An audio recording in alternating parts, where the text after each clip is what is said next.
Hello everyone, my name is Lowko and welcome to some more StarCraft 2 Legacy of the Void. Now by the levels of my heroes, you can probably already see that I don't really play too much co-op. However, I've been playing it here and there, I've always really enjoyed it, but I'm sort of like a multiplayer type nerd, right? I enjoy playing 1v1 a lot. However, today I spent about 4 or so hours to play the latest commander in the game, known as Abathur, who got added just a couple hours ago. So I've played him for about 4 or 5 hours so far, and we got him to level 8. He's gonna be the evolution master, and he plays a little bit differently than Kerrigan and as Zagara does. Now I'm grouping up right here with a buddy of mine known by the name of Abathur. We're gonna be doing a random brutal mission, and I'll try my very best to explain what Abathur is all about. Alrighty, so here we are on the Void Launch mission. Thank goodness you're here. Our research team has discovered that Amon is moving his troops across the sector via warp conduit. The conduits cannot be destroyed, but the shuttles can. They must be stopped before they reach the warp conduits and escape. Alrighty, so a couple things to note about Abathur right from the get-go. We're not the same as, for example, Kerrigan and Zagara are. We run a little bit differently, and that is primarily because of the fact that we don't show up on the battlefield like they do.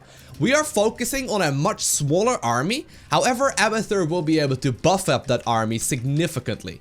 Now, we don't need to make a spawning pool, that is not where his army is going to be at, so I'm going to go straight into the Roach Warren right here and get that started right from the get-go. In this particular match, I'm going to be focusing on a Roach Ravager based army, whereas my ally has decided to go ahead and play an army that is based around Void Rays. So on this particular map, we have to basically stop these shuttles from entering the different kinds of objectives. That is basically something we'll have to keep in mind. Now, first and foremost, we can put down these toxic nests, and that is the ability that you will see me use as often as I possibly can. The toxic nests are basically little tiny, like, you know, bombs that I deploy out on the battlefield. And as you can see, if enemies walk into that radius, they will start exploding, and that will basically take a bunch of damage. On top of that, they also provide us with vision as well as creep spread, which will help me out a lot. Now, this is co-op, so my ally can actually build on the creep as well if we really need to worry about it. Second ability right here in the top basically indicates a massive circle that will allow me to heal up biological and mechanical units and structures as well. So basically what we'll be using there is, we'll be using that whenever our enemies or our allied units or my own units are gonna be at low HP. Now, since we're gonna be focusing on a Roach Ravager based army, I'm getting 2 evolution chambers right off the get-go here to get +1 attack as well as +1 armor started. Now, my ally is playing for Azun, so the only thing I really need to worry about, and as you can see right there, is, you know, they do quite a little bit of damage. But the only thing we really need to worry about here, I'm hoping that we're gonna be able to get there as well. But the only thing we really need to worry about here is to deal a bunch of damage to the enemies.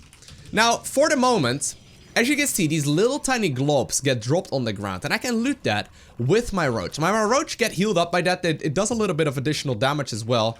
I hope the DTs are gonna be getting over there in time. Not sure if they will. Oh, that sucks actually. But that little bit of biomass that gets dropped is really great for upgrading the roaches. And I'm gonna try and dedicate this first roach right here to get as much of that biomass as we possibly can. Now, the nice thing about the biomass is that once it reaches 100, it will basically turn this little tiny roach into a Brutalisk. And that Brutalisk is obviously extremely powerful. It will allow us to tank a lot of the damage, and I'm gonna try and dedicate one of those roaches to that for now. Now, as you can see though, there is a little bit of growth already visible in this roach as well. The roach is getting bigger. It's a little bit, you know, a little bit bigger than its brothers, I suppose. But what we're gonna do is just simply expand very shortly, and we're gonna try and get towards the lair as well. So these roaches, I can still morph them into Ravagers, only when we actually hit the lair tech. But I'm just simply gonna try and gather as many of those biomass as we possibly can. Now, I will have to make sure, obviously, that we don't take too much damage. I'm also moving away a little bit right now with the roaches that I've got here, just to try and loot one of the, or all of the biomass with one of the units instead. So I just want to try and buff this guy up way back to the maximum amount of health. And as you can see, like, it will slowly but surely start increasing in size, but once we reach 100, it will become more powerful. And that's really the basis of this. So in the Roach's case and any of the ground army's case, it basically will become a Brutalisk. However, if I would go for Mutalisk, for example, which is the other unit that I can decide to go for, it will instead switch into something a little bit differently. It will switch into a Leviathan instead. Now, I'm not gonna be able to showcase this in this mission. Obviously, this is the brutal difficulty, so I gotta be careful about what I'm doing. I can't just really mess around here. Basically, we're gonna be focusing on an army that is based around Brutalisk. Once we hit 100 biomass, it will get better. As you can see right now, it already has a lot more HP than the other ones. We're basically just trying to upgrade a couple of those roaches into something that is, you know, a bit more powerful. And very shortly, once the new units do arrive, we're gonna be seeing what the new unit is gonna be all about.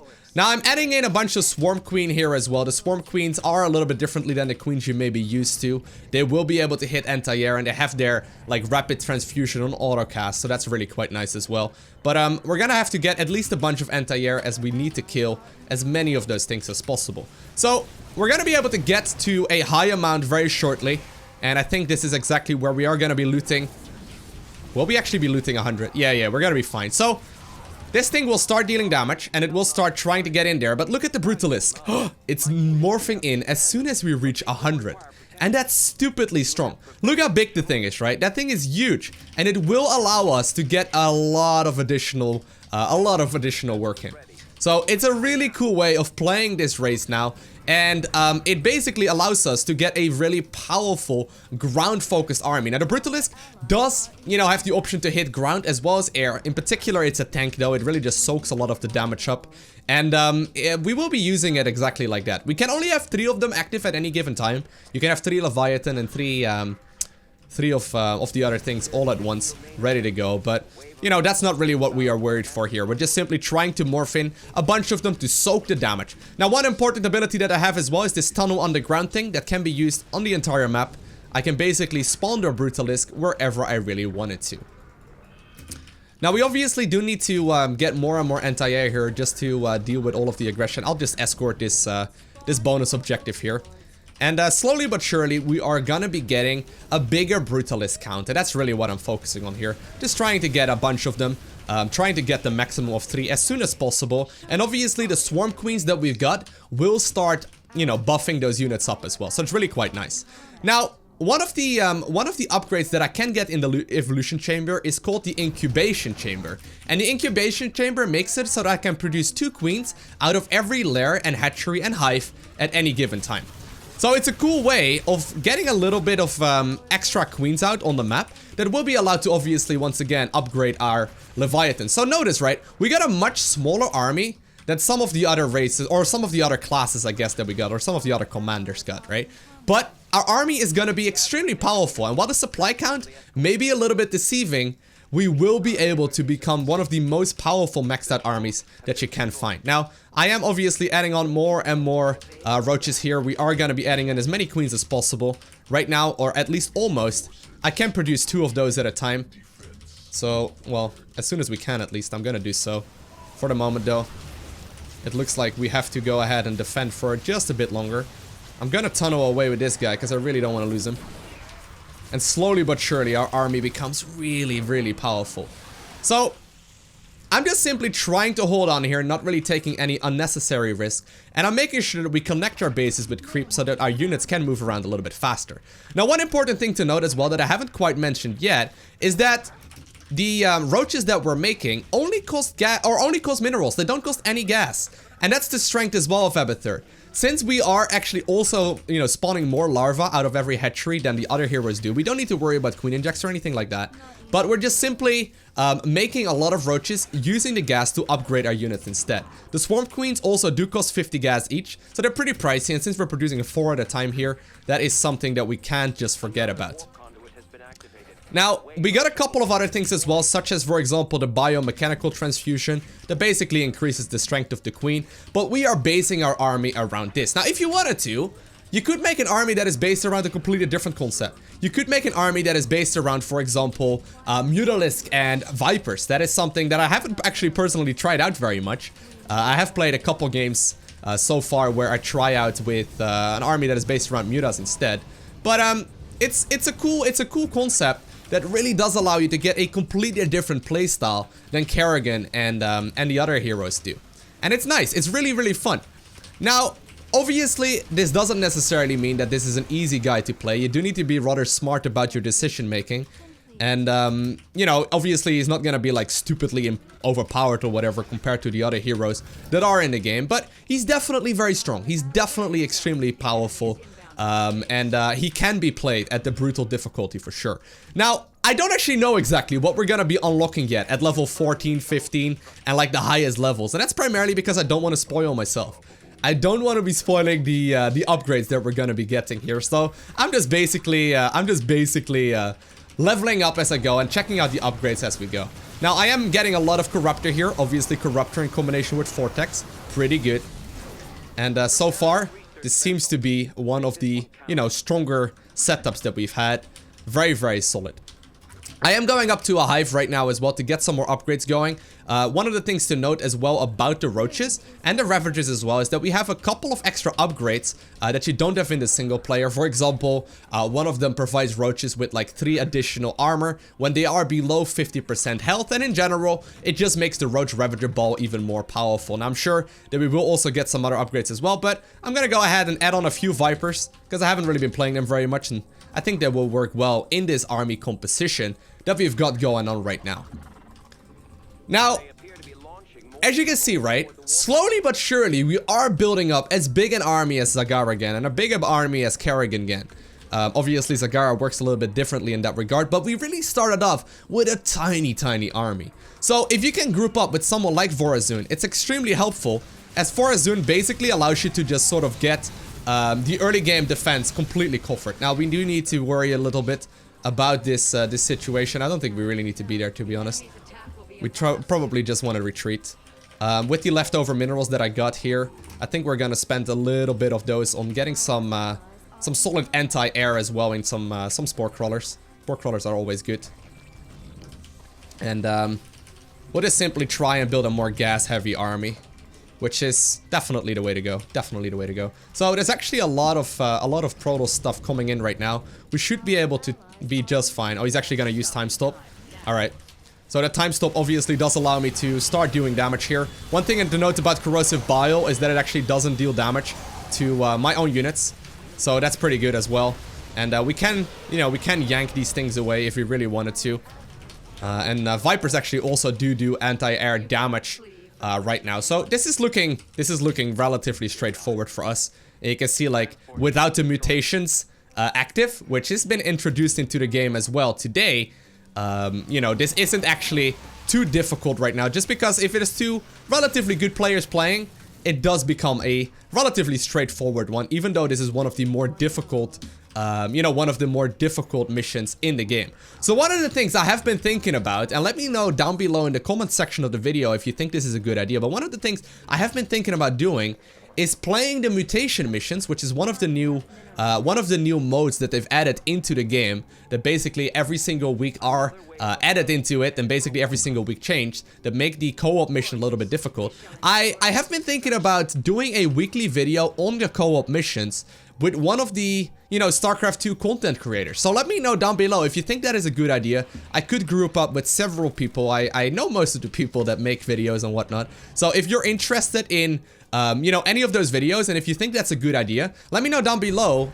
And obviously, if you also think it's a bad idea, let me know down below, because I would love to group up with some other nerds as well, see what we can get done, maybe do some voice chatting, and, you know, communicate about how to complete these missions to the best of our abilities. I'm just gonna keep on making more spores. I actually think the spore crawlers are one of the best anti-air units in the game. For Vorazun, or not for Vorazun, sorry, for Abathur.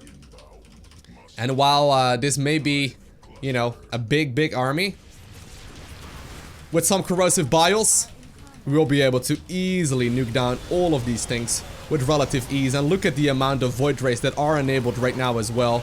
It is pretty ridiculous. Prismatic alignment being activated, and everything just absolutely gets murdered. Now, Brutalisk do shoot up. They do shoot up. And we actually did just unlock a new one, apparently, because one of our older ones died. But they do shoot up, and they do, you know, do a little bit of work. We can also heal up his army, by the way. But they're not that great. They're really just primarily meant as tanks and as something awesome. Leviathans are another unit that we, like I said, can get out of a Brutalisk setup instead. Leviathans, you know, also are anti-air as well as anti-ground damage. They are really solid. They do a bunch of work.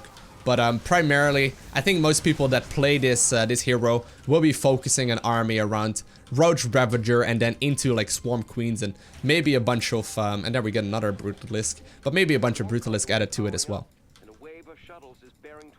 Okay, so a wave of shuttles is gonna be deployed next up. I'm just simply gonna start adding on more and more and more of these spores. We'll replace, obviously, the drones that we're losing in this regard, but I think we have an army that's already going to be nearly impossible for them to really take out. We'll move over the spores that we got. And, Brood is down as well. One thing to note is that Leviathan, or like, sorry, Brutalisk don't actually continue gathering any biomass. Well, the same actually goes for Leviathans, I guess. And if you have like additional ones, and if you have like more than 3, you know, or if you have like more than, or if you already have 3 Brutalisk enabled, and you're trying to get more of them, it will basically just simply not allow you to. But as soon as like, you know, my ally is just murdering them over there. Fair enough. But as soon as like new ones do get added, into the game, for example, like if you lose like a Brutalisk, a new one will automatically morph off the one that already has 100 biomass. So, well-rounded hero, very powerful, becomes a lot stronger the longer the game goes on, the better your upgrades become. Speaking of which, really do need to research both of those. So this basically just increases the strength of Corrosive Bio, and the second one just, you know, also increases the strength of the Ravager. I'll go ahead and escort this thing, just to make sure that that is gonna be in a safe situation. But the fact that Ment can be used on a 60-second cooldown and it can have 2 charges really allows you to be in many situations to be extremely safe and to just be extremely powerful as well. So, all in all, Abathur, powerful hero, really great hero to play as well. One of the most fun actually that I have played so far. Although I gotta say, Forazun was great fun to play as well. Whether or not you want to pick him up as well is something that only really you can decide. I had a lot of questions of people on the live stream today while I was leveling him up, whether or not this is someone I would recommend. I think if you've played the co-ops before and you've finished up all of the co-op missions and you've got most of the co-op heroes all the way to the maximum level, this may be something that you're interested in picking up as well. You do have to, you know, pay a little bit of money, which by the way, in my opinion, is a great thing because it does ensure the longevity of StarCraft 2. I think if you enjoy playing these type of unit compositions and you enjoy playing these type of heroes, you'll really like playing this guy as well. He's great fun, he's really powerful, and all in all, if you've played the other ones and you found those enjoyable, I think this is gonna be something that you might want to consider picking up as well, although I really can't make that decision for you. Oh wow, we actually have to be a little careful here. Wasn't really paying close attention to all the different kinds of setups, but I'm sure we will be able to be just fine. Raining the Corrosive Bio here. Really sick. The cooldown on that, by the way, seems to be just as long, but they land a little bit faster. So they feel a little bit more responsive. And the last set of shuttles seems to be taken out with relative ease. So definitely would recommend playing this this hero if you enjoy playing the co-op missions. If you feel like, you know, having a more like mechanical based Zerg army where you have a smaller army initially but a much more powerful one, I think you will enjoy playing this one as well. So other than that, if you have any questions about picking up this hero as well, let me know down below the like button in the comment section of this video. I will try my very best to explain everything that I can. But also let me know down below if you're interested in watching me play some more of those mutation missions with maybe some other content creation, and if so, or with other content creators, and if so, obviously also let me know who you'd like to see on this channel. But other than that, I want to thank you all for watching. Have an amazing day. Do not forget to smile, alright? And I'll see you in the next one.